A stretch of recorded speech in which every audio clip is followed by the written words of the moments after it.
The Endurance Asia podcast. And always tell a truthful story if they ever ask. Stop the complaining cause things ain't that bad. Cool, Grant. Welcome to the Endurance Asia podcast. I'm chuffed to have you come and join us. Thanks. So it's very nice to be here. Yeah. I wanted to kick off actually just with a bit of a story about how we came to meet. It's actually just over a year ago, almost to the day, and I'd heard about your home-to-home challenge, which we'll get deep into over the next hour or so. But I was trying to plan a challenge of myself, of my own, and I wanted to kayak the circumference of Singapore. And you obviously remember reaching out to you on Messenger, and you kindly offered to have a call with me. And yeah, I was looking to do a charity event, kayak around Singapore, and you told me pretty much straight away it can't be done. And it was pretty solid advice. But what we ended up on that call getting through was that you could actually potentially kayak halfway around Singapore. And the reasons it couldn't be done is because there's a bridge that cuts it off, and then there's lots of no-go zones area, being the biggest transshipment port in the world. But yeah, it was interesting that on that call you were like, well, from your experiences of challenges, you're like, you could cycle the second half of it around Singapore. And I was like, yeah, but it's not really going to be hard enough. And I was like, oh. And then I thought then about cycling the full circumference of Singapore and then doing a marathon over the through the middle of Singapore over the summits. And you said, well, yeah, that would definitely be harder. And like, I just want to say, like, to kick off, to say, like, thank you so much. Like, not only did you help me, like, from that point, you also like helped me with the planning, with the tides, with lending me your kayak, like, and like we raised like 30,000 Singapore dollars, and really it just wouldn't have happened without you. And so I wanted to like firstly kick off with a like thank you for giving your time graciously and really sort of helping bring that challenge to life and helping me ideate and execute on it. So no yeah, problem. you, It was definitely one of the crazier things that I've been involved with, that's for sure. Oh, mate, that's like, it's nowhere near crazy when it comes into your realm. Couldn't work out why. But yeah, so with that, I mean, want to like really dig deep on where, like, how Grant Axe Rawlinson came to be sitting here today.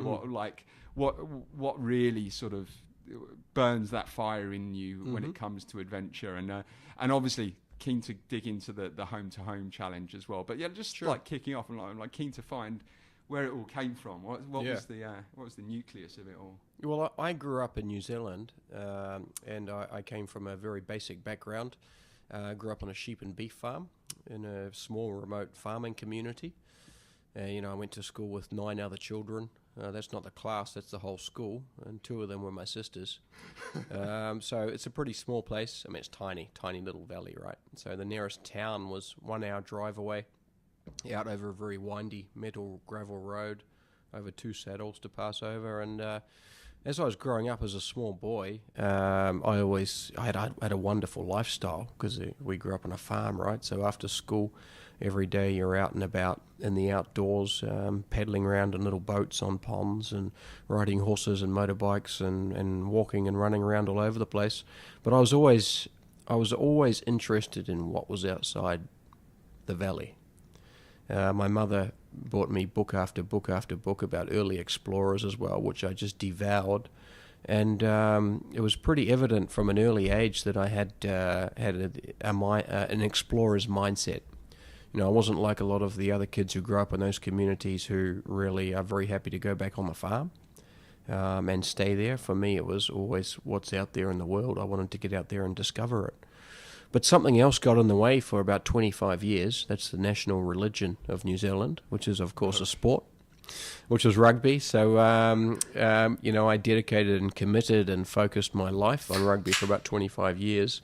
Played to the best standard that I could. Obviously, there's a lot of competition in New Zealand. What standard did you get up to? So in New Zealand, I played representative rugby for like regional teams in Taranaki and down in south in Otago, where the university that I went to is. And then I came to Singapore when I was 21 years old. I got a job in Singapore here. First job out of university, and when I came over here, I started playing rugby here for the Singapore national team. And just to side step, could you go straight into the team, or did you? No, there was a period then. I think it was 3 to 5 years where you had to live in a country. Yeah. The IRB rulings, International Rugby Board's ruling, that you had to be based in that country, living in that country for a certain number of years. I can't remember exactly what it was now. It was 3 or 5 years or something.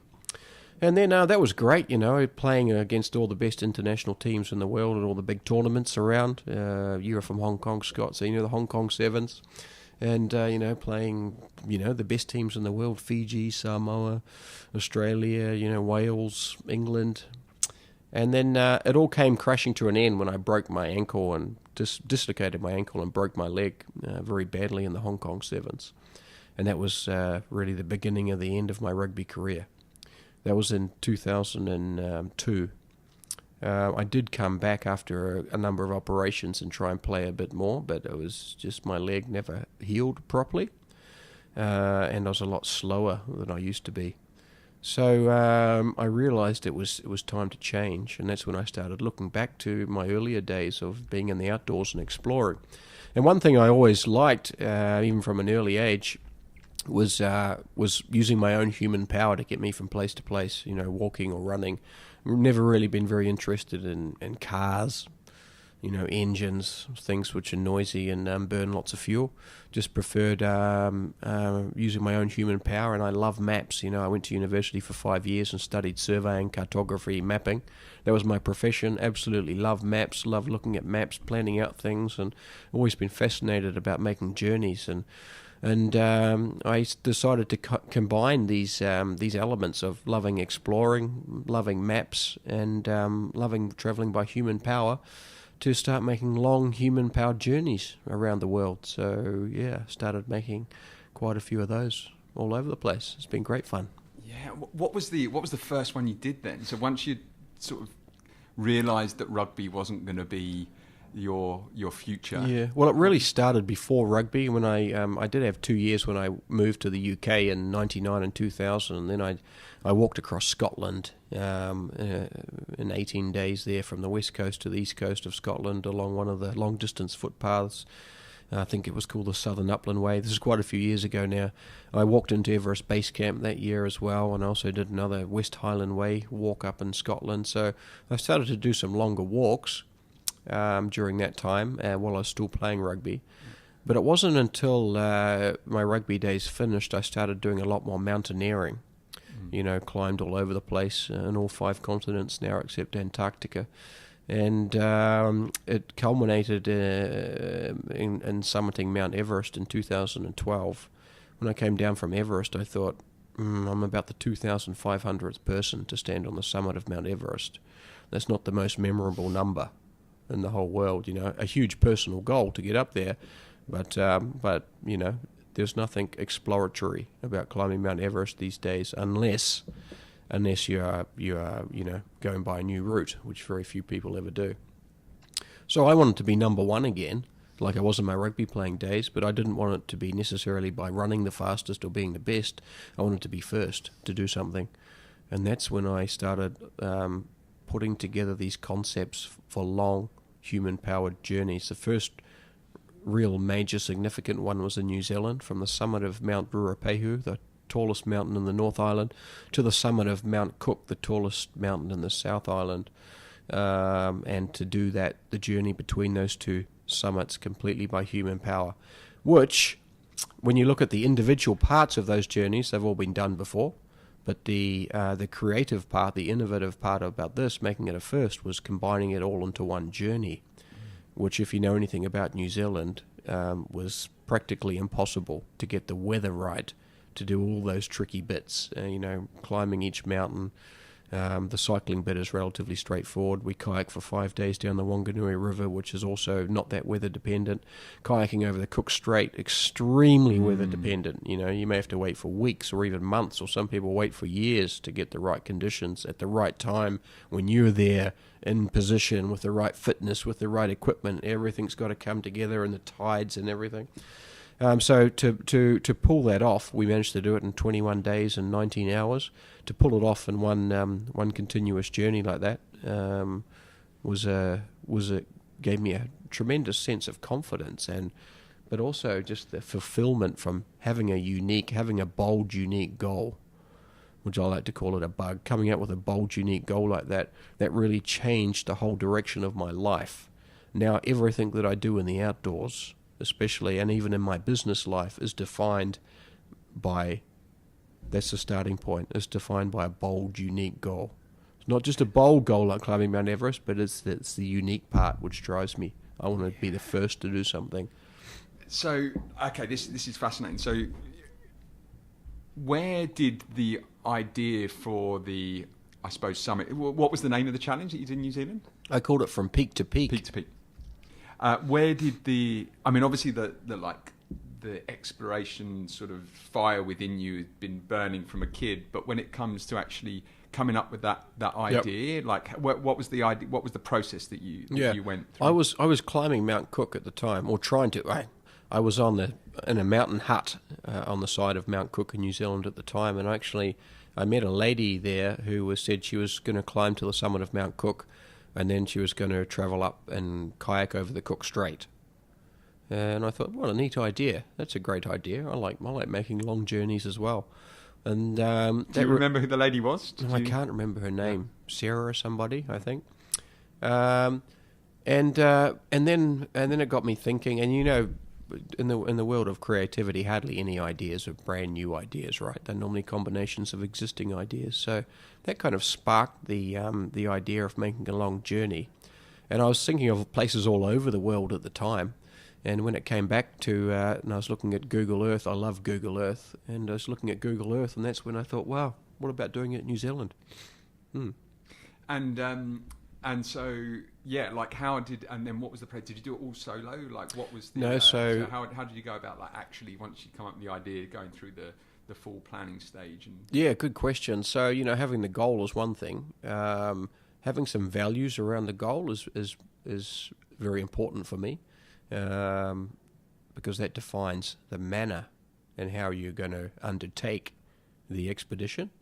So my values, which I really prefer to stick by with my expeditions, are to have as little support as practically possible. You notice I stay away from the word unsupported here because I see that thrown around regularly. And even people these days, when I was climbing Mount Everest, said they were there unsupported, which is complete rubbish if you're in a trail which has been tramped out by someone else.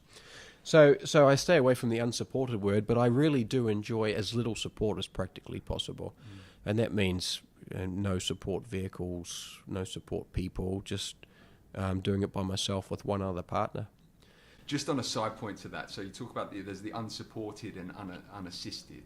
Yep. And I don't know if you've seen just Colin O'Brady just did the cross of the Antarctica, yep. which was the world's first or something. It was the first unsupported and unassisted. Yes. But he was, and look, phenomenal feat of endurance. You can't question that. The guy is an absolute, a phenomenal athlete.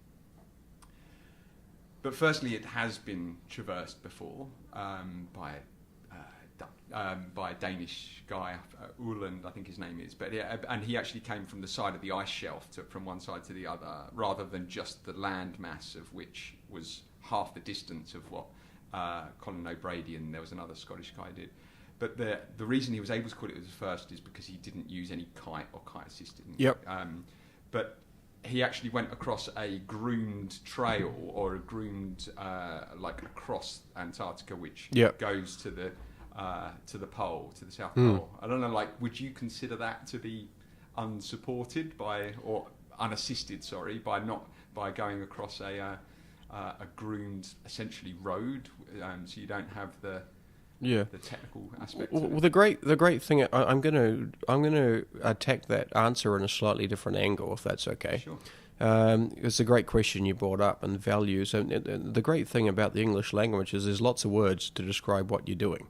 So you don't really need to lie about what you're doing.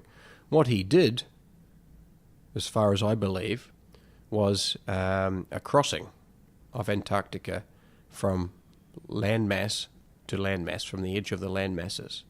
But of course, when you look at Antarctica, it has a massive ice sheet which extends, I don't know, some hundreds of kilometres further than that out. So, he could have described his crossing using the English language in the exact way in which it was performed, which was a crossing of, the first crossing of the Antarctic continent from edge of the land to edge of the land by human power, solo, for example. When you start using these words unassisted and unsupported, when you're walking on a track, then that's definitely not unassisted, is it? I mean, in anyone's book. So, but then again, I cycled.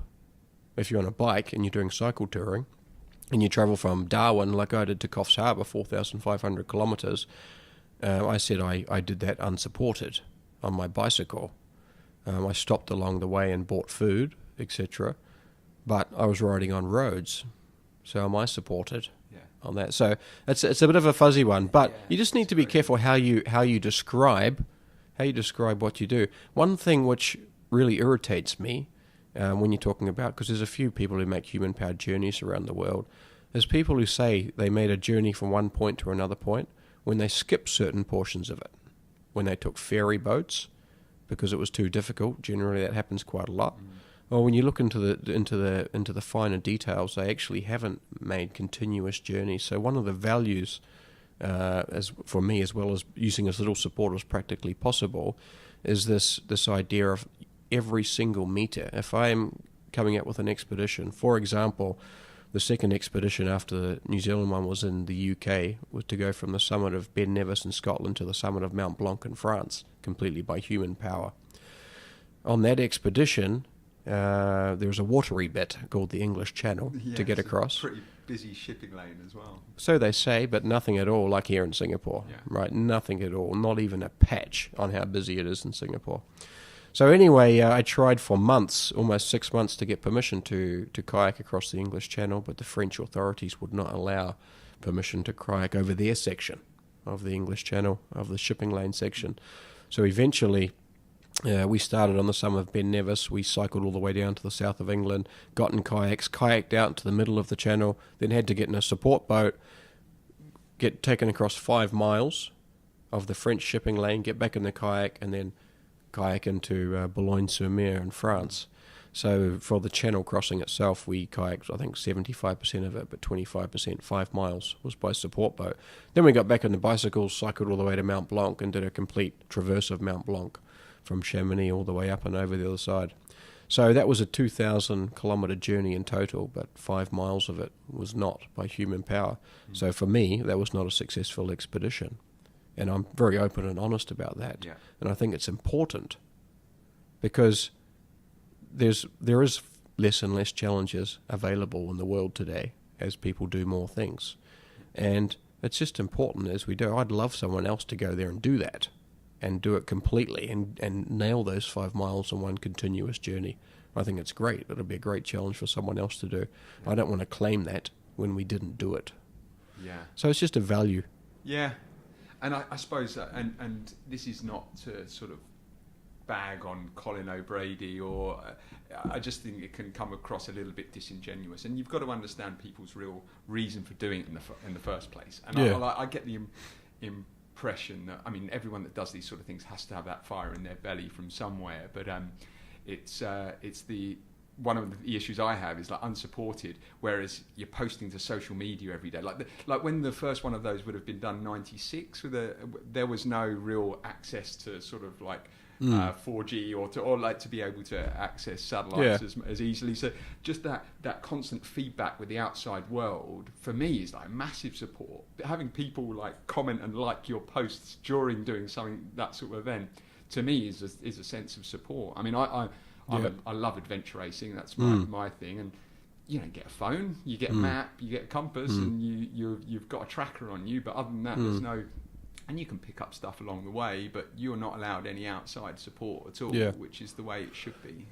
Yeah, well, the whole idea about support, I guess, especially for these very long expeditions, when you're by yourself out there for a long time, which is something that I do as well. If you get sent weather from a meteorologist when I'm in my rowing boat, is that support? It is support, really. Yeah. So it comes down to an argument over what is the definition of support. Yeah. For me, I definitely use meteorologists, but for me the whole support factor is really more around the engines and the motors. Is there a support boat beside you, for example? Like when we crossed the English Channel, there was a support boat with a 150 horsepower engine on it beside us the whole way across the channel. That took away 95% of the adventure of kayaking across the channel. When you have to have that to be able to get be able to do it? Yeah, we were told we would have been arrested if we went out there and got into the French side of the channel without any support boat. Yeah, and so when we crossed the Cook Strait in New Zealand with no support boat. Did you think about chancing that? No, I didn't. I didn't beforehand because I'd been told so many stories about how busy the channel is, how aggressive the French. I wrote in French a letter to the admiral, admiral of Cherbourg, the office which controls the crossing of the channel, and asked for permission. And he also, to his credit, replied a few weeks later and said no as well. If he gives permission to us, then he has to give permission to a lot of people. I understand there's a lot of people who want to do stuff, unorthodox crossings of the channel. But now I know what it's like in there. I would just change tack. I'd just row from Dover. I'd get a rowing boat and I'd row from Dover across to Belgium, most probably. Okay. Yeah. So I forgot where we were before. We're talking about values in Colin. Yeah. I mean, I guess just getting back to him, I would say that great achievement. But yeah, unfortunately, if you make claims about things which aren't really 100% watertight, then they might get thrown back in your face, and that's possibly what's happened to him. He may not have meant any malice by it, but he just hadn't probably thought through it clearly enough, or looked at it from the outside, or had enough good friends who could sit there and say, hey mate, have a look at this. Is that the right way to portray it? Or maybe it was the media who portrayed it or made a bigger noise about it than he did. I don't know. think that's a big part of it as well. And this was because there was a British guy that actually, he's in his 60s and so I should have researched it beforehand, but that attempted it 2 years ago. And he was a guy from the army, and he passed away like 90% of the way into the journey. Yeah. Or not then, he actually was in hospital afterwards. So, the challenge was out there. It was set. So it wasn't, he didn't come up with a concept of it, but he was just fulfilling it. And this whole South Pole thing gets a bit ridiculous too. When people say they skied to the South Pole, generally it's from where? There's a lot of last degree expeditions these days as well. So if you skied to it from the last degree, the last 60 miles or whatever it is, then that's slightly different than skiing from the edge of the ice shelf, which is slightly different from skiing from the edge of the landmass. So it's ripe for people who, the general public doesn't understand all the nitty-gritty details, so people can be a little bit clever with the wording. People read headlines, don't they? Yeah. So back to your coming up with the one for New Zealand. Then did you do it all completely solo? No, I had another good friend, Alan Silver, with me, and so it's just the two of us. And climbing Mount Cook is you could climb it solo if you wanted, but it's way outside my risk threshold. There's a massive amount of crevasses and a huge glacier to cross. So Alan's a good mate. We've done a lot of stuff together, trusted each other completely. So it was a good journey together. Yeah. And how long from coming up with the idea to then actually planning out the times and stuff to do it? How long did just it a few months. Yeah. Can't remember exactly now, but maybe 3 or 4 months. Yeah. Maybe 6 at the most. Yeah. Yeah. And it was pretty quick. It was plain sailing? Tiny budget, $2,000 each. Is that right? So this is what I love about these these self-imagined ones, is that you can do it on a shoestring as well. Yeah. Right? Yeah. That one really went so almost perfectly, We climbed. We got to the base of the mountain on day 0, and it was horrible. It was, a storm basically. And overnight it cleared up. We managed to summit on the first day. We had no time up our sleeve. We literally had to keep going the whole time. Summit the mountain on the first day, and then we 5 days pedalled down the river. That was all good, and then we cycled down to Wellington.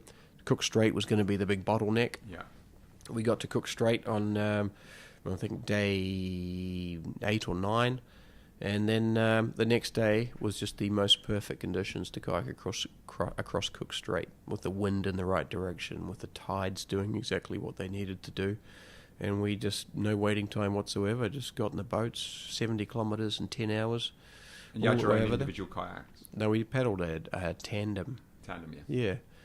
And then, cycled all the way down to Mount Cook, and we had one rest day on Mount Cook with bad weather when we were halfway up it. When at that stage we were in a hut, so we were nice and safe. And then it was only really the final day on the summit climb to Mount Cook where we had a bit of bother. Alan had got giardia from the water in the Wanganui River. 15 days. Giardia is a parasite, that you get from drinking contaminated water, which gives you very bad diarrhea and weakens you severely. So we didn't really know he had that at the time. It keeps coming through in waves every 2 or 3 days, or you get an attack of it, then it goes away for a day or two. You think you're getting better. But he really got hit hard on our summit attempt on Mount Cook, which is a massive day, and it's a lot of exposed ground, and it's very cold. What's the elevation you do in a day on that? For about 2,000, you go up to 3,750, so it's a pretty big day. In one push, yeah. Yeah. And technical as well? You cross the first part of the morning for 6 or 7 kilometres. You got to trudge up the Linda Glacier, which is just full of massive crevasses. So you got to do that in the dark, and that's definitely a lot of objective danger on that. Then the last half of it is all technical climbing up the summit rocks, exposed icy rocks. Yeah. Was this before you did Everest, or was this? Excuse me. Was this? No, this was the year after Everest. It was the year after. Okay. Yeah. And so, had you done much prior to doing Everest? Had you done? Was Mount Cook the highest you'd been prior to that, or no? I'd climbed Aconcagua in South America, Argentina. Argentina. Yep. And so this is sort of jumping back a little bit as well. But I mean, you talked about sort of getting to the top of Everest and being one of 2,500 people, and I've one of my lifetime goals is to climb an 8,000 meter peak, but I'm really put off by the Everest concept of being on top of the world, of just doing it because it's the highest point in the world. I'm all about I want to push myself to see whether I can handle it in the death zone. How did the thought of Everest come about? Well, because it's expensive as well, right? I mean, you can say it cost you $2,000 to do the peak to peak. Everest would have been 20 times that. Yeah, so I started climbing after I stopped playing rugby, and that's when I really committed myself to it for a number of years, climbing all over the place. A lot of time climbing in New Zealand, and then I took 8 months off work and did a round the world climbing trip where I went, spent 3 months in Patagonia and climbed Aconcagua. Was that guided or? No, that was just, I did it with an Australian lady. And we did a technical route called the Polish Glacier. We did a complete traverse of the mountain, came up one side, went up the Polish Glacier, and up over the summit and back down the normal route. And climbed in USA, and then over to Europe. So that was 7 or 8 months of fantastic adventure. And then just year after year, I mean, I never really liked using guides at all. With my climbing, I'd much prefer to climb something lower and within my kind of abilities than shortcut the process and climb something higher and use guides. And that's just something. There's nothing wrong with using guides at all. It's they can add a lot to your climbing experience, but it's just something that it I didn't really enjoy. I got much more fulfillment out of climbing something myself, or with a mate, rather than paying lots of money to use guides. Everest is a completely different ball game. It's so expensive, you're right, but that's to go on a commercial expedition, which has the benefits of economies of scale, which goes back every year, and has the same tents and the same cookers and the same everything. If you want to organise your own expedition to Mount Everest, it would be horrific in terms of cost. So, economically speaking, a commercial expedition is a great way to go in terms of cost. Why? I mean, Everest was just, Sir Edmund Hillary is a Kiwi, is always a role model and a hero of mine, and it's just got I just devoured. I have a whole library of Everest literature, and I find the history of the mountain completely fascinating. And went to base camp in 1999 and thought, wow, that's what a place. It's such an amazing spot, being in there amongst the those. Khumbu Valley. Yeah, in the Khumbu. But when I climbed Everest, I actually went around the Tibetan side. Yeah, I went you. from the northern side, so I didn't get to see in the Khumbu. What was the decision process around that? There's much fewer people at that time going from the northern side. Yeah. Even though you get like a lot of the Chinese tourists following the road up to the base camp up there, getting altitude sickness and driving straight back down. Yeah, but you don't really see them. It's all heavily patrolled by soldiers, and the tourists. There's not that many either when we were there, but they go to a point, a little tent village where they're not allowed any further, and the actual mountaineering base camp is about another kilometre further up, or 2 kilometres further up, so you don't really see them. Did you go with what company did you go with when you did it? Well, I made 2 attempts. So the first one I went with with one organisation, and I wasn't successful that year. I got pulmonary edema at about 6,000 metres, and then pulmonary edema is of the lungs, right? That's right. Yeah. So there's 2 types of altitude sickness: there's cerebral edema in your brain, pulmonary edema in your lungs. So that really weakened me enormously, and then I took 3 weeks. Physically or mainly physically. Yeah, physically I was just I mean, you get pulmonary edema and you're dying, so I'm not talking about the dying part, stumbling down for 18 hours, getting down to a lower altitude so you don't die. That part you can hardly walk, and on the north side of Mount Everest there's no helicopter rescue or anything like there is on the south side. There's no helicopters allowed in Tibet. In Mount Everest the Chinese don't allow it, so in terms of support you are really it's a big factor to consider if you are going to climb Mount Everest. So but it was the next 3 weeks after that just trying to get over the pulmonary edema. And you're in Tibet Then you're in Tibet, yeah. I mean, because can you not fly? I suppose you can't. No, you can't fly anywhere. Everything's driving, and you can't get low from on the north side of Mount Everest like you can on the south side. Yeah. So if you get sick on the south side, you can get down to a lower elevation pretty easily, which is where you want to be to recover.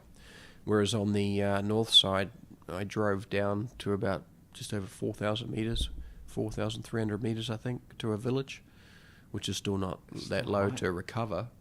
And, the villages in Tibet are disgusting.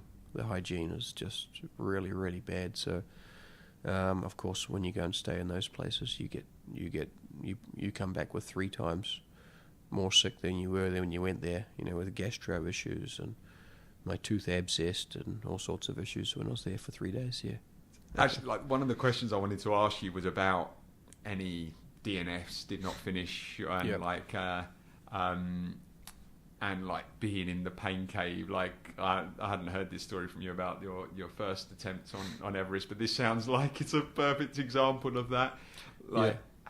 At what stage did you get pulmonary edema? Whereabouts were you on the mountain, and how did you get off? I wasn't very high. I was in an advanced base camp, which is about 6,100 meters. Is that the highest you'd been? So I know that there's an acclimatization period where you. This was only day 8 or 9 or 10 of the expedition. So driven into base camp, waited there for 3 or 4 days, and then made the first acclimatization cycle. And I was what height is base camp?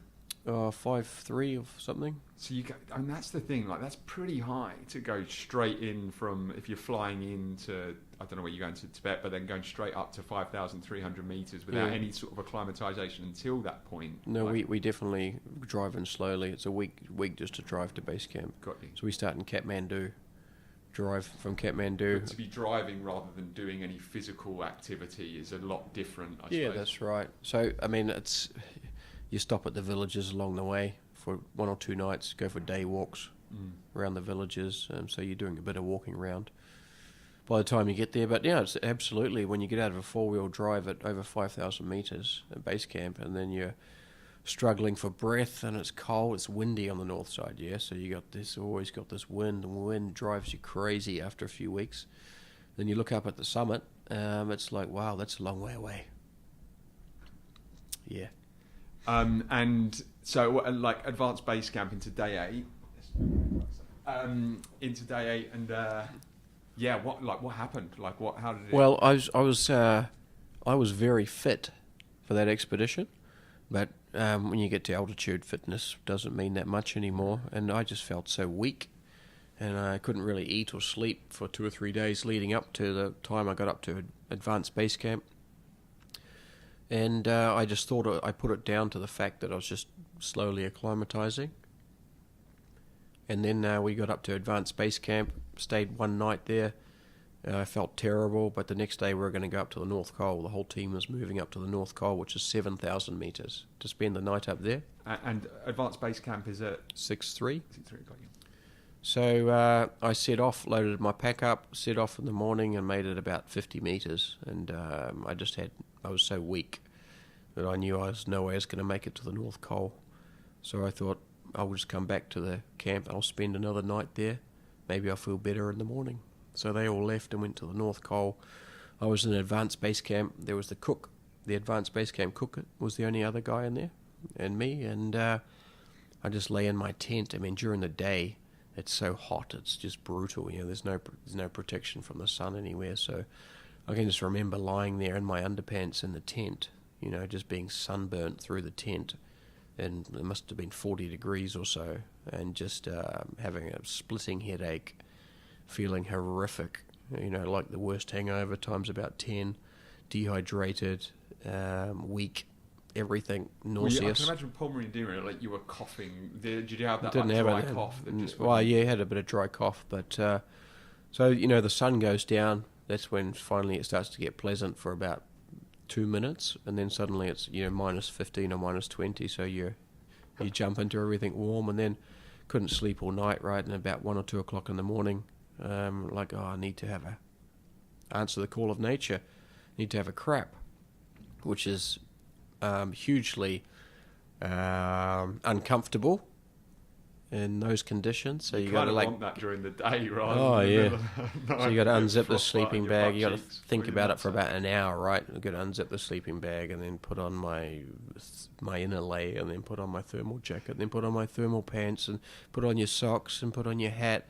And then by that time your hands are too cold, so you got to warm them up, and then you put your gloves on, and you got to unzip the tent and put your feet into your boots, and all this. I was just like, something's not right. I'm so tired. I kept coughing, and then got out of the tent and went down to the little barrel, which is a toilet in the snow, and I was just having a lot of this was like running a marathon kind of effort, right? And by the time I'd finished my business, I was just exhausted. I couldn't walk back up to the tent. It was only 5 meters away. So I started crawling up to the tent, and I was coughing, spitting into the ice and the snow.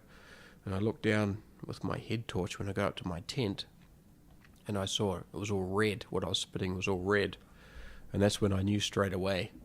It like clicked what had been happening over the last day or two, how bad I was feeling and why I was coughing. And they call pulmonary edema is called the death rattles, because you start breathing like, and I'd be breathing like that for the last few hours. And when I saw the blood in the snow, I was like, I said dropped the F bomb. I was like, fuck, I've got pulmonary edema. Here at advanced base camp by myself with only the other guy is the cook, who doesn't speak any English whatsoever. No other teammates here. What am I going to do? Can you radio for help? But what? Yeah. So I had a radio with me, So our expedition leader turned it on once in the morning, about 7 o'clock, I think. I can't remember what time it was.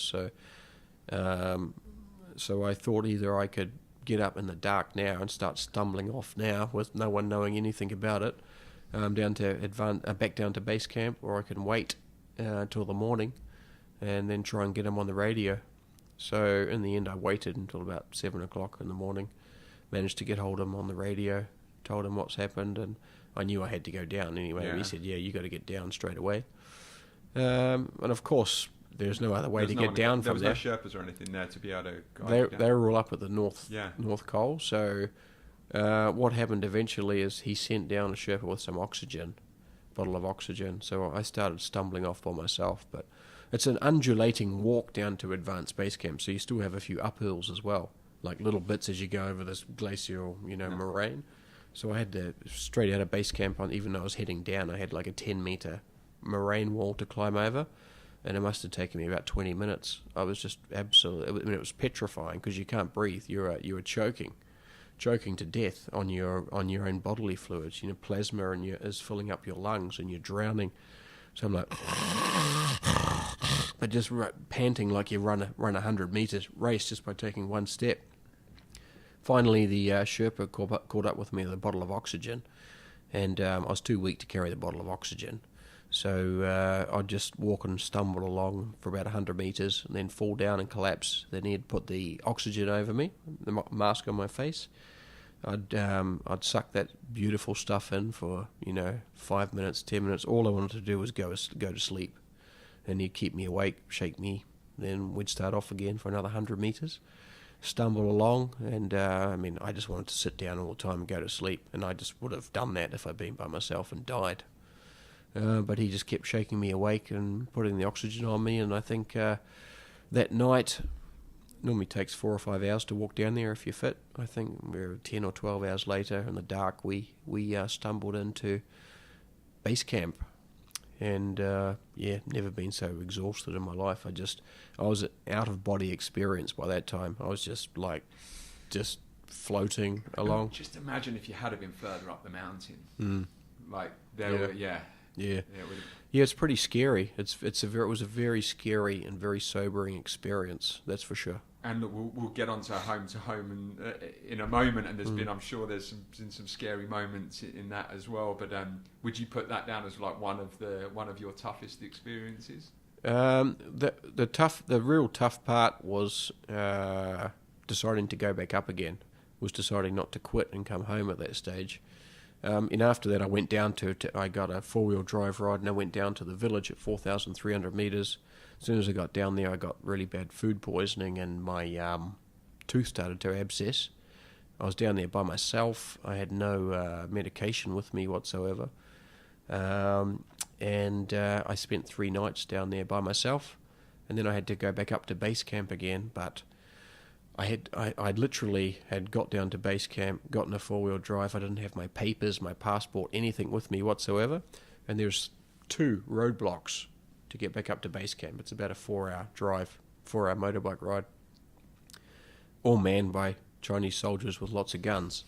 And when you go in there as an expedition, you'll have to queue up in a line with your papers in the right order, get out of the bus, stand there very quietly, go up to each one, present your paperwork and your passport. It's you don't play around with these guys, yeah. And so I realised when I was down there and I had my front tooth was in agony, and I had really bad food poisoning by this stage, and that I had to get back up to base camp. And so I got a Tibetan on a motorbike. And the motorbikes don't go very well there because it's so high, the altitude, they don't get enough air. So he had like a 100cc motorbike. I jumped on the back with him, and we bumped off up this very bumpy gravel road, for hour after hour. So sorry, you were at advanced base camp, and you got down to a village. Like, how come? No, advanced basic came down to base camp. Yeah. When I got to base camp, I stayed the night there. Yeah. The next morning I got up. I knew I needed to get down further to recover. But you so there's a 4-wheel drive. Yeah. It just came driving past our camp. I saw it. I put my hand out. I said, "Where are you going?" And they said, "We're going down." I said, "Can I have a ride?" And I just you left jumped all your in. shit at base camp. I mean, literally, they were leaving straight away. It was like that. So there was no pack your shit up, There go. was It's no- like this one and they're chance like, "Oh, to we'll wait for potentially you." save your life as well, Yeah. right? That you needed to get down. So I just jumped in that 4-wheel drive and went straight down. to the lowest village that we could get to. Yeah. 4,300 meters, something like that. Tashi Zom, it's called. And then after 3 days there, I was really sick, with other stuff, gastro stuff, and my tooth abscess. So I knew I needed to come back up. Hitched a ride on a Tibetan motorbike and bumped away hour after hour until we got to the first checkpoint. When I got there, I realised I don't have any papers or anything, and went up to the guard post, and they just started screaming at me, and Chinese. Of course, I can't speak anything, and that's when I went down and just sat on the road by the motorbike. And the motorbike rider, the Tibetan guy, they look like pirates, right? They got long braided hair and big knives. He just sat down cross-legged. He was fascinated by me. He was smoking. He sat down. We sat facing each other about half a metre apart, and he was just watching me, smoking a cigarette, looking at me with his head on different angles, like, what's this crazy guy doing? And I just sat there, and that's when I was like, I literally had no idea what to do, because I couldn't get any further up the mountain. I couldn't talk to them. I was really sick. My tooth was agony. And I was like, I really have got absolutely no idea what to do now. And there's no other sort of people that spoke English or no Chinese one. around? This is like literally in the middle of the mountain, a bumpy road in the middle of the mountains. So I must have waited there for about an hour. I just basically gave up. I was like, I'm fucked. There's no...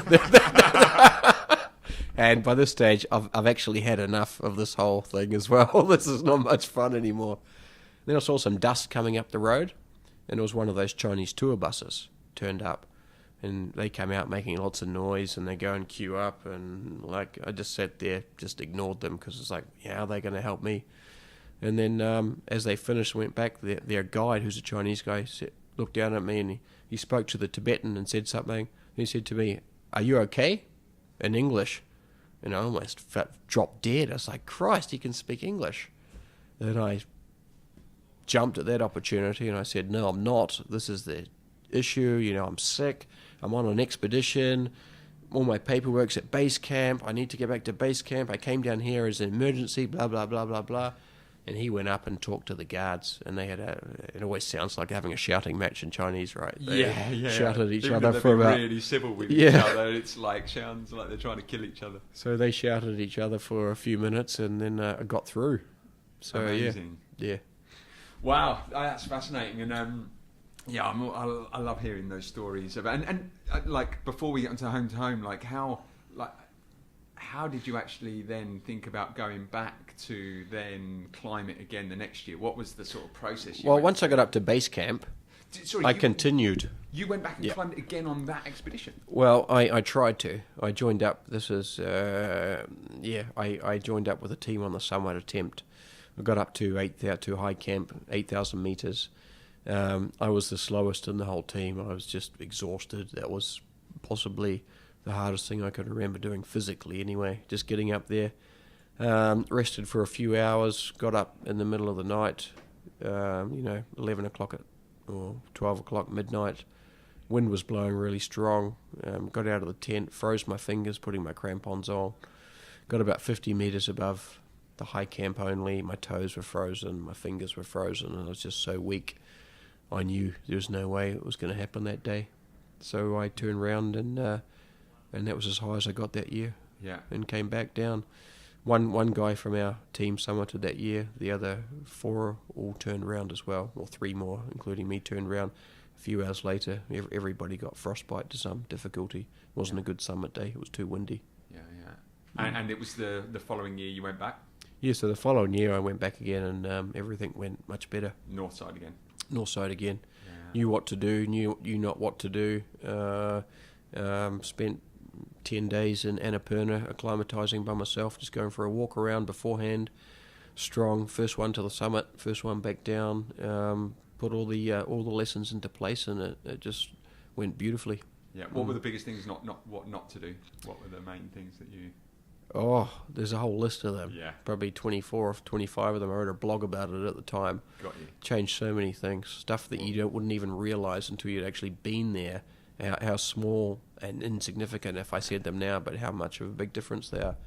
We'll put a link to your blog post in the show notes. But I always think this sounds like I've not done anything nearly as, and we'll get on to home as challenging as you've done, but I've never had a DNF yet. I've never not finished a race. I think that's probably, someone always said to me, like, if you're like learning to snowboard or ski, if you're not falling over, you're not trying hard enough. And interesting. I think my challenges haven't been big enough for me. But one thing I do like to do, even if I have done well, is like always write notes myself after on what I would do differently and how I could do better next time, and then take it into the next challenge. So. Love that. That's exactly what I do as well. That's a big part of my process, is coming back, and even if I haven't made a decision about returning to have a second attempt at something, I go through that process anyway, because I find that process helps me come to the decision if I want to go back and try again or not.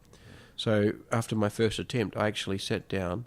I didn't think I was going to go back, because it takes so much effort, not just financially, but emotionally, not just on you, but your wife and family and everyone else, and your employer as well at the time. It's like, there's no way I can go through that again next year.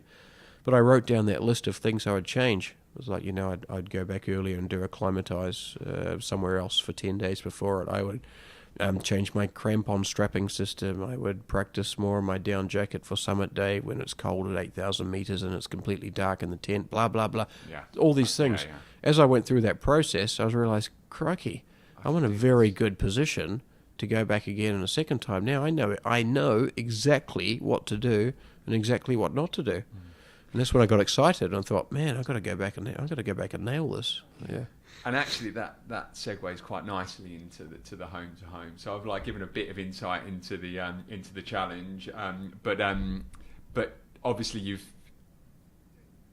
taking on the final part, which is crossing the ditch, and there's been 3 attempts to that now, and the latest one, I honestly thought that this was the time. I thought I was like pretty confident you were gonna nail it this time.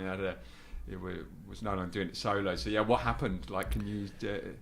So the rowing from home to home, just to give it a bit of context, was an expedition to travel from Singapore all the way to New Zealand by human power. It's a pretty big project. It's a massive project. The budget now is heading towards $500,000 mark.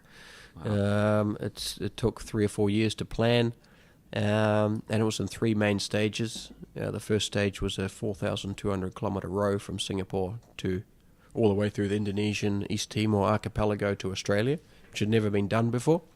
So there was a huge question mark about that initially, if it was even possible, because there's so many currents through the Indonesian islands. There's a massive current system called the Indonesian through flow, which is the Pacific draining into the Indian Ocean, and it sets up these currents which are far too strong for even sailing boats to sail against, let alone a rowing boat. So managed to pull that off as the first stage, and then cycled across Australia to the east coast.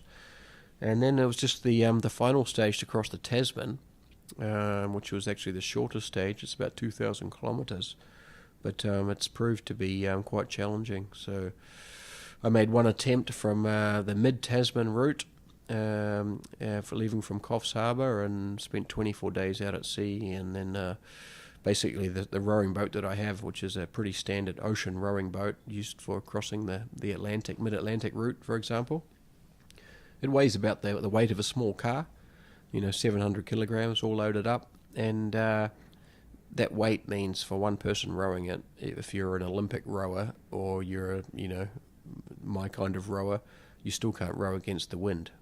If the wind or the currents are working against you, it's just too heavy to row against.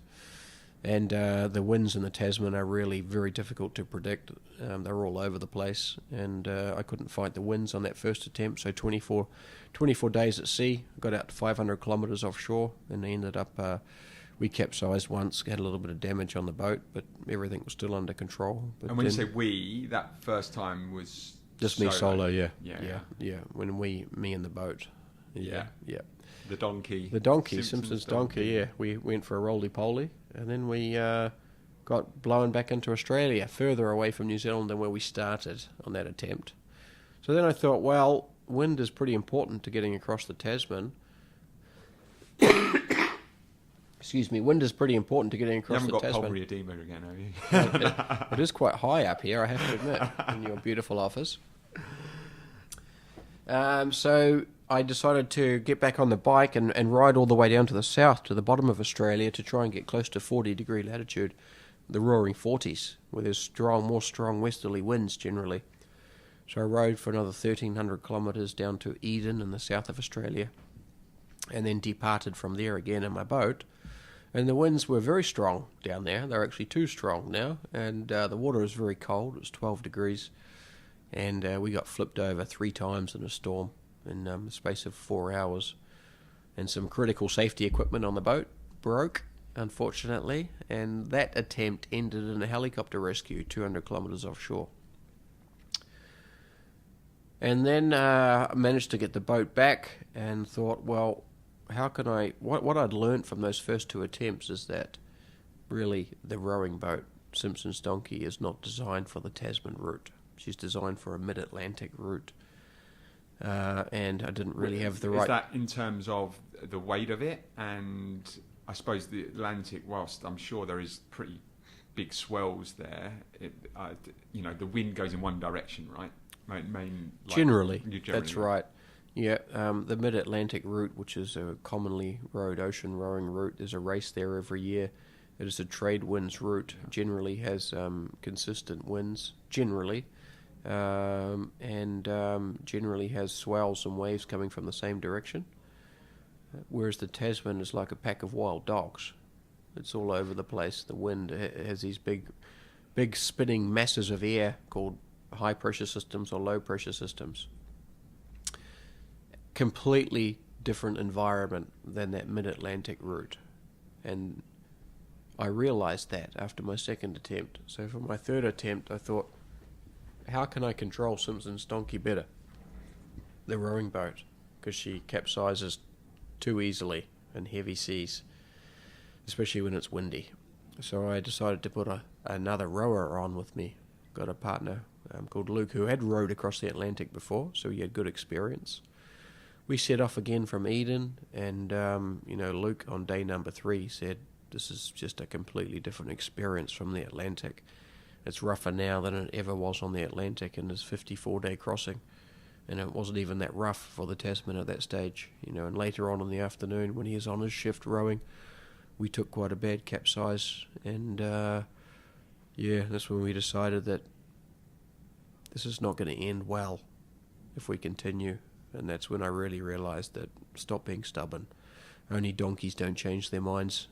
It's time to get back into safety and re-strategize. This is not the right boat for the job. So we managed to row back in from 200 kilometers offshore, got back in safely, and now the boat's for sale if you're interested for a rowing boat. She's a very good boat, just not for the Tasman, Sea. Yeah. So I'm now in a position where I'm designing a completely new boat for the Tasman. It won't be propelled by oars, but I won't say anything more at the moment. But it will be human powered, but it won't be propelled by oars. It will be specific. Is it pedalo? It could be. It could be. Yeah.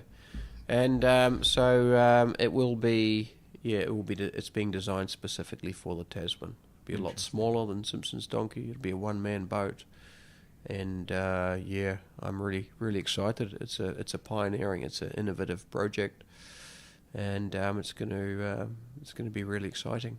Yeah, because the Tasman has been crossed by human power a few times. Right? Yep. Like there's been a few fatalities as well, hasn't there? But Only one fatality. Was there one guy that kayaked? It was kayaked by two guys. Kaz and Jonesy. A duo. And then this last year was kayaked by a solo kayaker, Scott Donaldson. Yeah. And it's been rowed across all the way from land to land twice. Once from New Zealand to Australia, way up north, the northern route in warmer waters. And then that was by Colin Quincy back in 1970. And then his son did it from Australia to New Zealand about 10 years ago. So they're the successful crossings. So they're the only successful crossings. There's been 3 human-powered successful crossings. Well, no. So the kayak. So there's 2 kayak crossings. And then 2 rows. 2 solo rows, and there's also 2 boats of 4. Okay. So that's 6 boats in total. Yeah. Of about, I believe there's probably around 15 attempts. 6 successful. 15 attempts that I know. I've written a blog about the history of attempts on the Tasman crossing. I'm sure there's probably some undercover ones as well, which I'm not aware of. But I think there's about 15 attempts, 1 death. 6 of them have been successful. I remember watching the documentary when the Aussie guys, Kaz and Joan. Is it Kaz and Joan? Is it either? That's the. And it showed like the news clip of the guy that was kayaking across, and the vessel that he was in didn't look adequate. So it had it was just a normal kayak, wasn't it? But then had a water purifier on the back, but it didn't have the capsule like your rowing boat or the. Well, his was a modified 2-person sea kayak. Yeah. And you're right. It was not something which was an ocean-going vessel, designed as an ocean-going vessel. So Andrew Macaulay was his name, a phenomenal athlete though, wasn't he? He was like a pro kayaker, wasn't he? He was. Yeah, I mean he'd done some massive solo crossings, like first non-stop crossing from Australia to Tasmania without island hopping, and then he kayaked across the Great Australian Bight, I think, up north. Australia to Tasmania is the ditch, isn't it? Sorry, that's no. The that's ditch Bass is to Strait. New Zealand. That's the Bass Strait. Yeah. So I mean, he did phenomenal. He got almost all the way to New Zealand as well. Really? Before he got caught out. But the thing about Andrew Macaulay is, even though he almost got to New Zealand, he didn't make it. Yeah. And a lot of people say, well, he kayaked across there. But the thing about these journeys is that the dangerous part very often is as you're leaving shore or as you're getting into shore, as you're coming into land. And he got caught out as well. And it's something I continually remind myself is that it's not look at him and say, well, if he could do it in that kayak, surely I could do it. It's like, well, no, he didn't do it, and he died, and he left behind a wife, and he left behind a son. And as much as I respect him for making the effort, you've got to learn from these mistakes as well.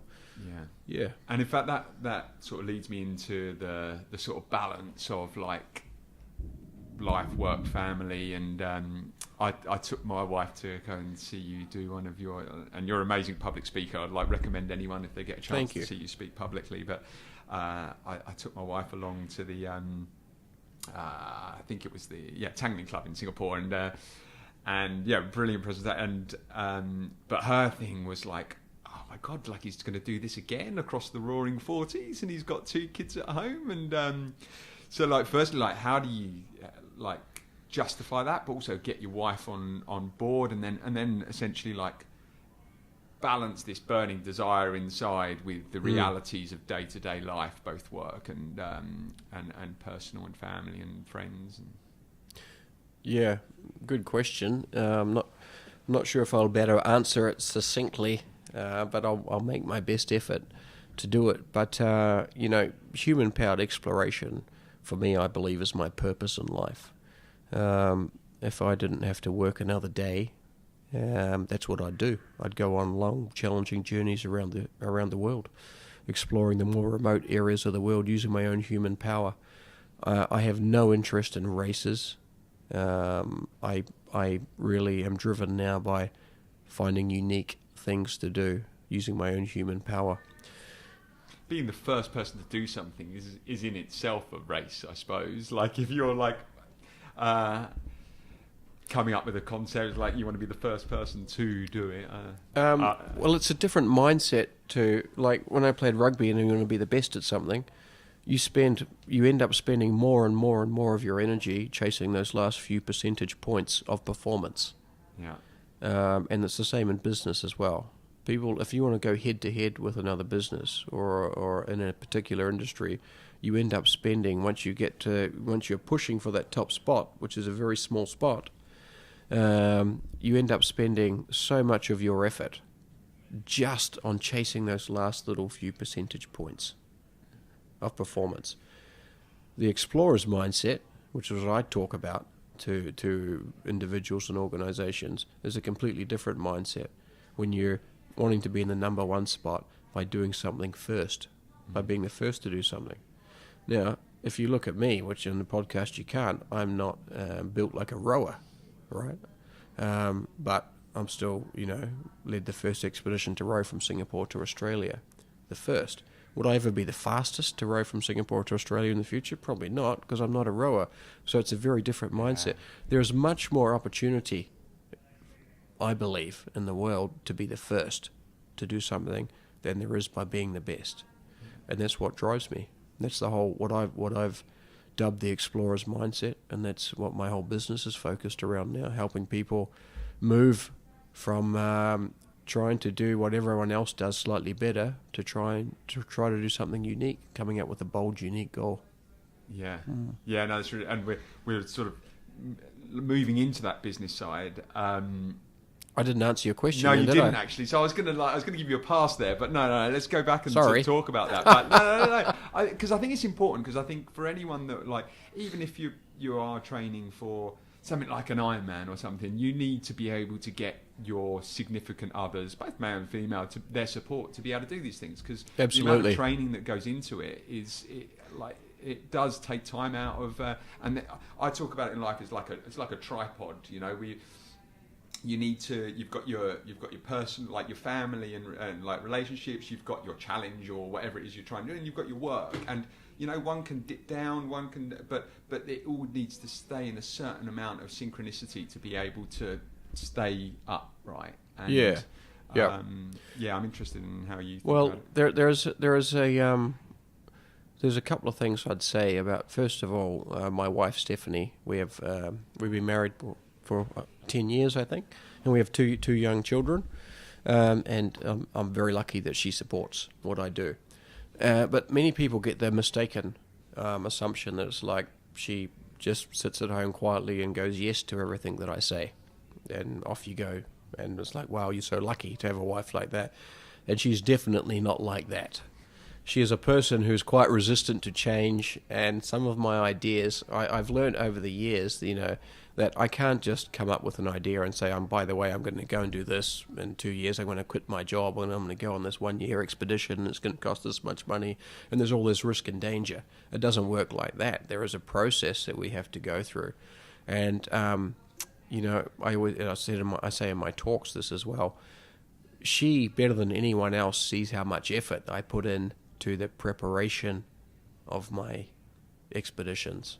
She sees how much homework I do, how much training, how much preparation, etc., to manage the risks and ensure that the most successful outcome is always that you come home safely, not that you get to the other side.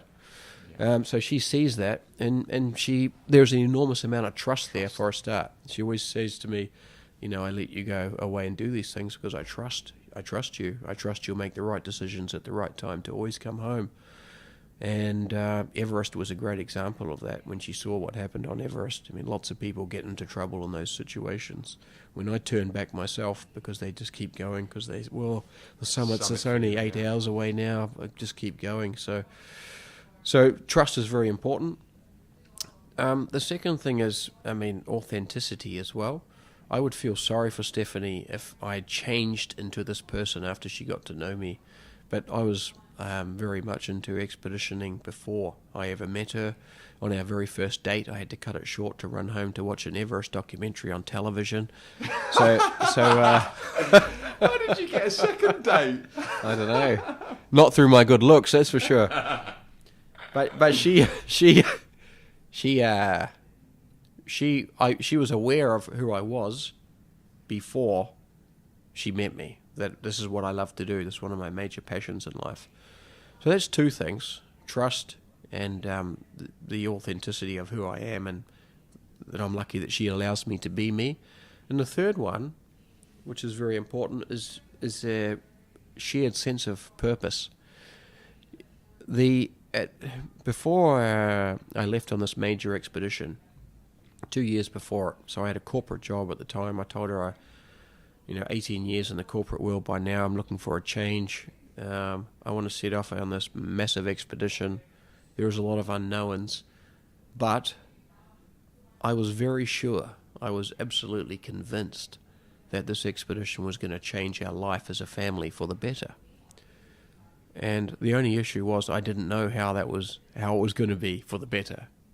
And I talked to her about this, and I said, I just have this feeling that this expedition is going to change the life of our family for all of us in a positive way. Something's going to come out of it.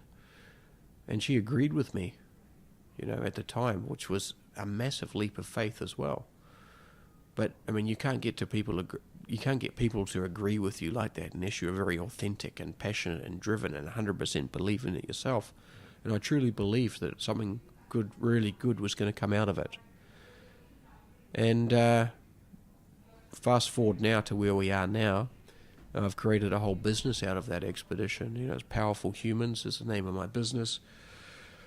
Through, the name obviously coming from human-powered exploration. And I've created workshops, simulated expedition workshops from the expedition.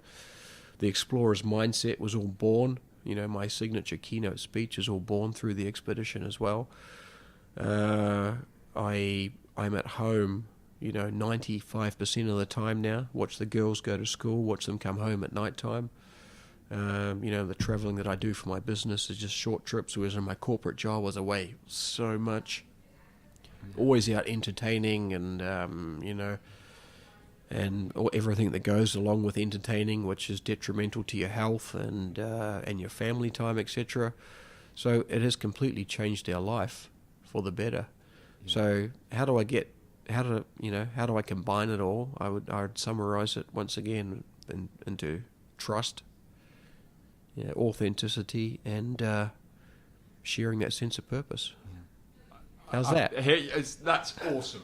I'm glad I'm sweating now. I'm glad we went back to that, because I think there's a fourth as well. You're an awesome salesman, and I think you have to. Hey, if you can sell an idea to your wife, or why are you going to be going and crossing the? Mate, I couldn't agree with you more. But use the word sales, which I think is funny. We both come from a history of sales, but it's communication and persuasion. I mean, you can't. You look at any of the explorers going back to early times, right? They had to go and sell these ideas to raise money, to build their ships. And Columbus had to go and convince kings and queens from different countries, to get this massive amount of money to take on these projects, which had huge amounts of uncertainty. And of course, you have to be persuasive. You can't just turn up at home and say, "Hey, darling, I'm off next week. This is what's happening." That's just not fair, right? This is not what you do. I'm sure you're very good at persuading and influencing as well. I mean, as a career salesperson, I'd say yes. Like, my wife would probably say no. Of course, they don't want to admit they've been sold. I find it very hard to bring her along for the journey, but it's a work in progress. But and actually, that leads really nicely. And you've touched on Powerful Humans.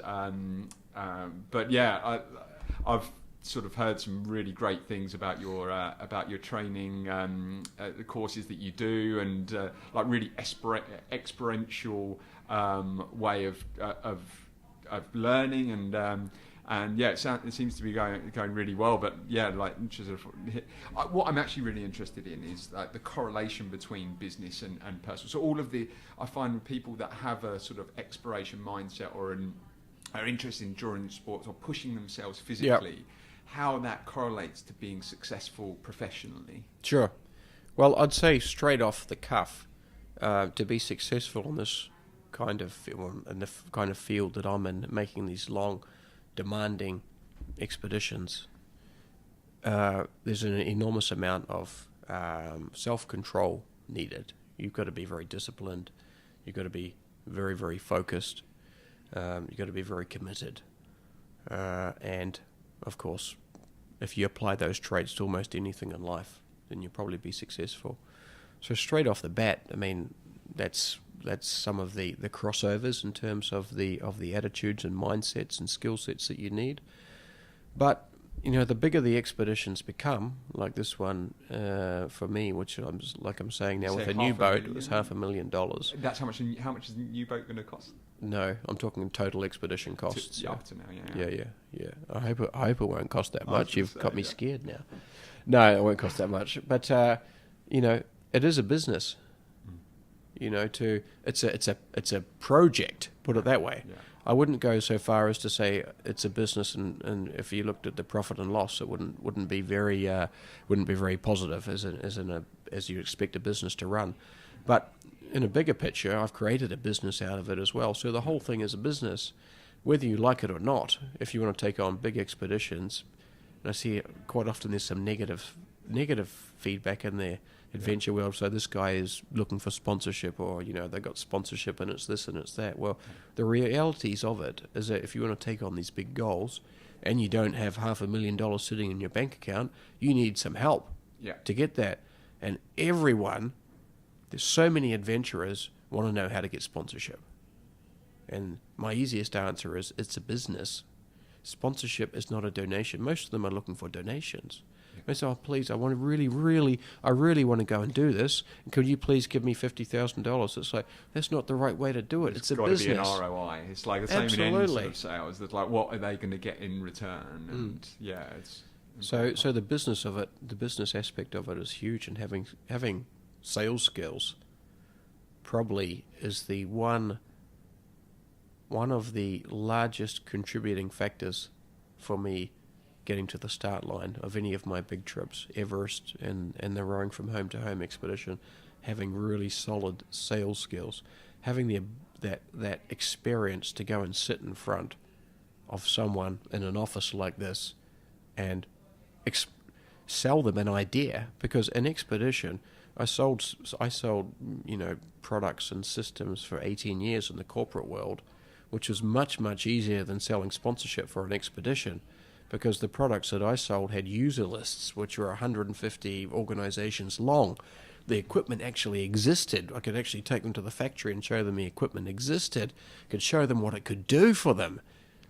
Selling an expedition, all it is an idea in your mind at the early stage. The only thing that exists about it is some electrons firing in your brain.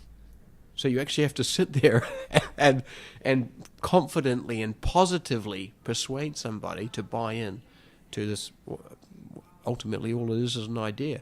So I feel very sorry for adventurers who go out there with no sales skills whatsoever and expect to go and be able to get sponsorship, because it is effectively, it's a sales job. And if you're an adventurer listening to this and you want to go out and get sponsorship, get advice from salespeople. Don't go to the other hairy-assed adventurer with a long beard down the road who got a sleeping bag and a head torch from somebody as his sponsorship. Go to the best salesperson that you know. Can be in any industry whatsoever. And get his advice. Get him to help you come up with a pitch. Get him to walk in the meeting with you if you have to. But get their advice, because they know what to do. They're doing it every single day. Yeah, and I mean, us both having like careers in sales, I think one of the most important things is like the true belief in what you're selling. And Absolutely. So I actually think that even if you don't have like the sales sort of like ability, I mean there's a certain sales DNA which can't be trained. It comes naturally. But if you've got the utmost belief in what you're selling or what you're doing when it comes to an expedition, then you can turn yourself into sales. But if you have that passion, enthusiasm, it comes on, you can bring people along the journey and turn people around. Definitely. I mean, to me that goes without saying. I mean, if you don't have belief in your expedition, your bold, unique goal, if you don't believe in it, how are you going to get anyone else to believe in it, right? Including your wife, right from the start. If you're like, well, I've got this idea, but I'm not so sure if it's a good one or not. Well, it's like, give up, then don't do it. I've never once lost belief in the rowing from home to home journey, even tipped upside down, 500 kilometres offshore. I've never once lost the belief that I can do it and cross the Tasman. And that belief is critical. People in the team can smell it. And I'm sure there have been times you've had doubts as well. I suppose that goes without saying that there will be times when you're. I can honestly say I've never had a doubt at all that I have the capability to finish the expedition. I've definitely had low points where I remember after my second attempt last year when I came back, because when I have these attempts, I block 2 months off in my calendar. I had 2 attempts last year, so 4 months blocked off my calendar. I didn't have any work, any jobs. I came back after only 1 week, and then I had 6 weeks of no work. Obviously, you know, in my job, I'm always working at events which get booked 2, 3, 6 months in advance. You don't just come back and turn the key on and expect to start working the next day. And my money was getting very tight, and it was at that time I was like, oh, you know, I was questioning the whole process. Yeah. And more of a time frame of when it's going to happen rather than if. Yeah, and it was a bit stressful. The financial side can be pretty stressful when you got a family and and kids as well. But the belief part, no, never once questioned that. Eh? Also, like, I've got a few sort of quick fire questions. Sure. I'd like to run by, sort of like to close up. And first one, you mentioned that when you were in the valley, like, you were a voracious reader. Like, top 3 books that have truly inspired you. Oh, anything that Sir Edmund Hillary wrote. He wrote a number of books which I've read, most of them. View from the Summit, I think. I found his books massively inspirational, because he came from a pretty small, humble background, which I could relate to very much. So really enjoyed those books. I really enjoyed Ranulph Fiennes' book about his earlier expedition when he circumnavigated the globe. I can't remember what year it is, 1960 or 1970, but just the fact that he needed £25 million was his expedition budget at that time, and the skill sets that he needed to get that expedition off the ground, let alone go out there and achieve what he did. So there's 2. Yeah, very good. And favorite? I'm not sure if you're like we're obviously on a podcast now, but if you're a podcast listener, or like some of your favorite podcasts. So I listen to podcasts when I'm rowing the boat. So some of my favorite podcasts there's a technical one called How Things Work. It's from the US. Yeah. And they cover all sorts of things. How does LinkedIn work? How does Google Maps work? How do refrigerators work? All sorts of random stuff you don't really think about. Yeah, like that one. And this one's going to be my new favourite. Oh, good man. Yeah. Endurance Asia. And the best kit that you've bought for under $100 US in fact, it doesn't have to be over the past year, but the best bit of kit. Before mountaineering, before rowing, I hardly bought anything. I was a really cheapskate with kit. But the rowing expedition, I buy so much stuff, it's not funny. What's the best bit of kit I bought for under $100 in the last year? I mean, it doesn't need to be the last year too. I would say, I don't know if it's my best, but it's my favourite piece of kit, which I haven't got to use very much, is a portable solar panel. It's about the size of an iPad, and it folds up. That's when it's folded up, but you can fold it out into 3. It's waterproof, and it can use it to charge my power bank when I'm out at sea on the boat, or charge my phone. What brand is it? I can't remember the brand of it, but it's pretty cool, because charging stuff when you're away for months on end is a bit of an issue. And is it quite light, or is really it light? Yeah. You can fit it in your top of your backpack. Yeah. And when you're walking along during the day, you just have it folded out over the backpack, so it'll be charging during the day. Charges the phone really quick. Yeah. Yeah. When you get good sunlight, so I've charged my phone in almost the same time as you plug it in.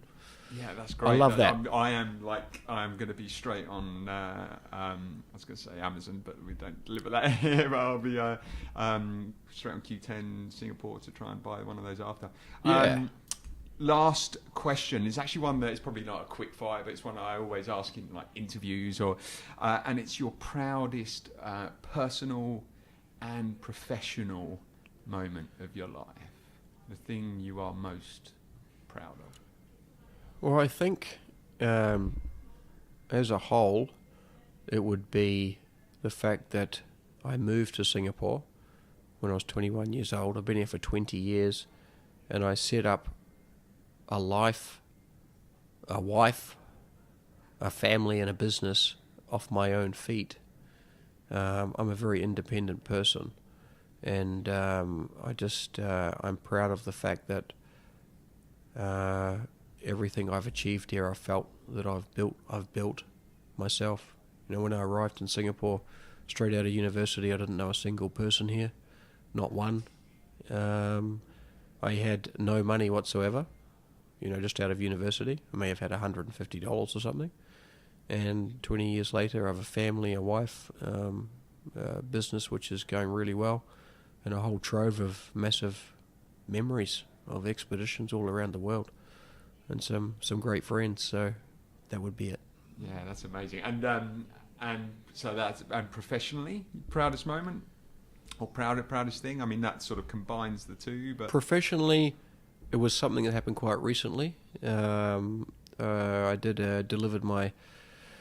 You know, I spent 6 months creating my workshop for corporate teams, and then I'm probably, you know, using $200,000 worth of expedition footage, and then $50,000 of developmental costs to develop this workshop, and always had belief that it was going to be a great decision-making expedition simulation workshop, but I hadn't really proved it at that point when you're developing it, right? The proof is in the pudding when you actually get out there and start delivering it. The proof of the pudding is in the eating.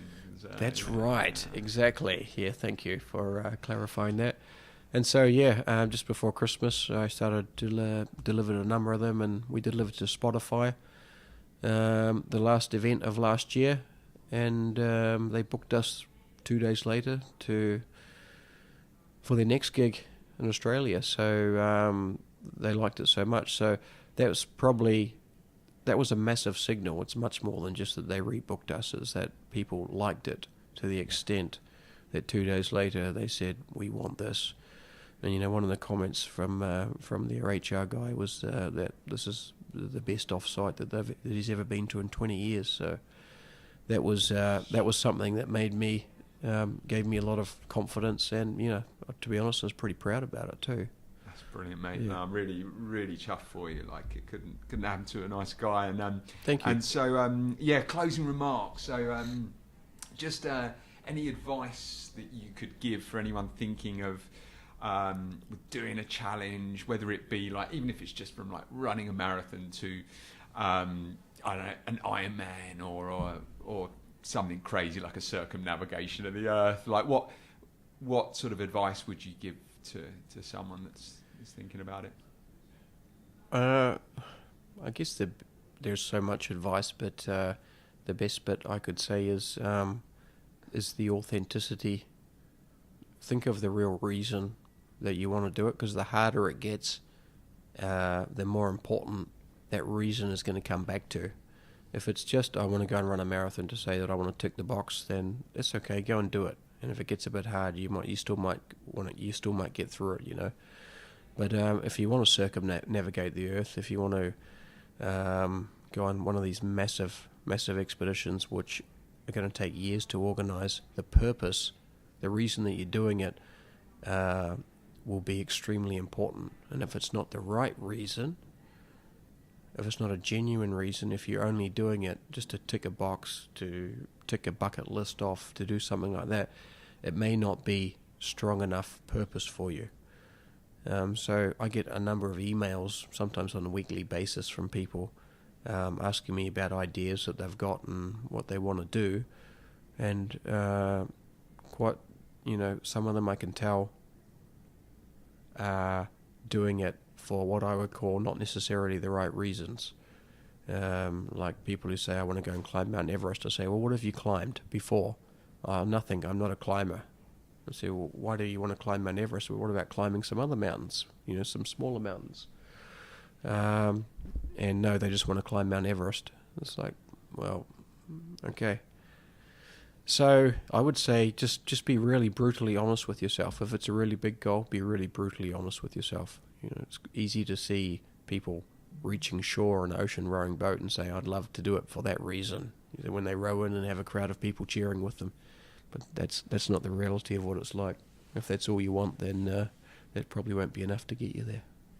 I think that's like phenomenal advice. Like having like a big overarching like why you're doing it in the first place allows you to, when it does get tough, to be able to see the clear vision on why you're doing it and be able to get through it. That's Absolutely. Awesome. So, you mentioned you get lots of emails. If anyone wants to follow you, find out about you, how do they get in touch? What are the socials? I have gone a bit quiet on the social media side recently. And once again, getting back to the purpose of all things, that's not the purpose that I'm doing it. So, but I still post every now and again. The expedition Facebook page is just my business page as well, Powerful Humans on Facebook. I have an expedition blog called axoneverest.com, and my speaking workshop business is powerful-humans.com. Yeah, perfect. We'll share those in the show notes as well.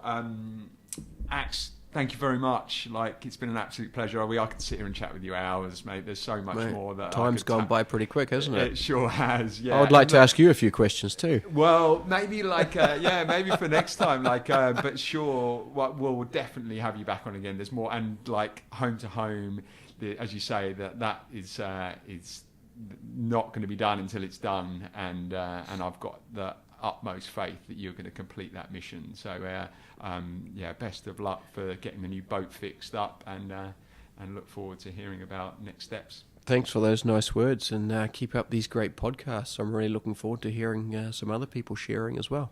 Yeah, cool. Thanks very much. The Endurance Asia Podcast. And always tell a truthful story if they ever ask. Stop the complaining, cause things ain't that bad.